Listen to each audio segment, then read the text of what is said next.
the value of ilmu-ilmu yang dapat hari ni.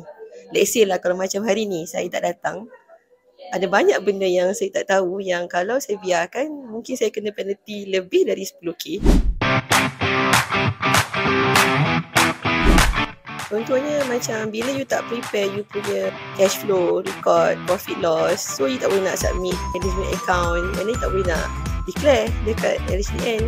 Sebab masa ni center kami masih lagi pakai secara manual. Maksudnya payment tu secara manual, slip receipt semua manual.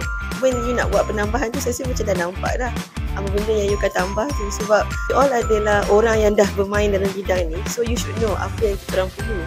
Macam sekarang ni kat pasaran dalam keadaan general, mungkin ada yang tak perlu, mungkin ada yang perlu tapi tak ada. Tapi macam setakat ni yang saya dapat kat sini, saya rasa macam dah cukup untuk permulaan untuk tadi cargo digitalize. Sebab kita pun takut sebenarnya kalau mereka datang penalty apa semua tu, sebab saya one manpower.